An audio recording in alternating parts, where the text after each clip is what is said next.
And we continue our conversation with UW Green Bay professor Phil Clampett. Every president is full of optimism on Inauguration Day, and then reality sets in and the Washington red tape sets in. How do you think Joe Biden is going to handle this? Will his Washington experience help him? He was 36 years in the Senate, 8 years as vice president.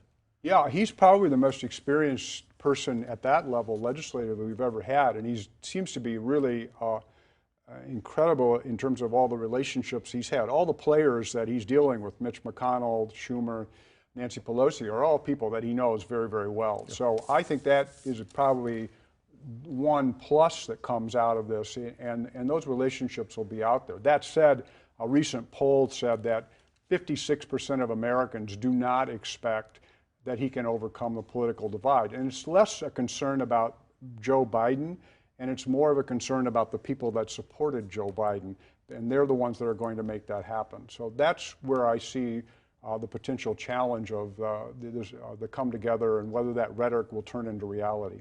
The phrase that we have seen over the past 4 years with Donald Trump, and the phrase that I've seen this week with the new president, both sides on Facebook, on all social media, not my president.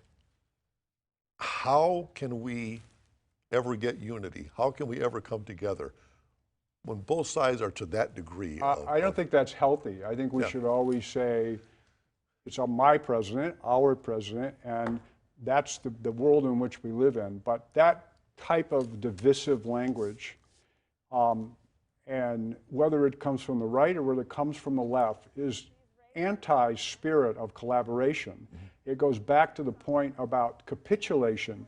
And I want you to capitulate to my president or my point of view, and I don't want to integrate and collaborate with you to make it happen. We've all had situations where we've said, we can come together if you agree with me. Right. That's coming together, but it's not the true spirit of what made democracy wonderful. It's wonderful when you bring things together. A very weird example. GPS, which we all rely on in our cars, brings together two competing theories of physics in one way: Euclidean geometry and then Einsteinian rule of relativity. And it brings those together and makes those work in this wonderful way that we all use in a day in and day out. And I read about this recently, and I'm thinking, that's what we need. We need the GPS system that comes from Washington that brings together competing points of views and integrates them in the most positive, wonderful way to solve the problems of everyday Americans like you and I.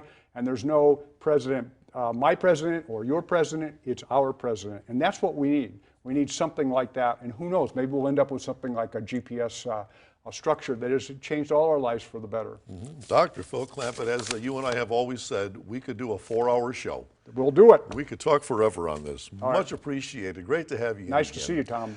If you have a newsmaker in your town who you think we should have on this program, let us know about it. Send us an email at tips@wearegreenbay.com, or you can message us on Facebook. And be sure to join us once again Sunday morning. Until then, have a great day.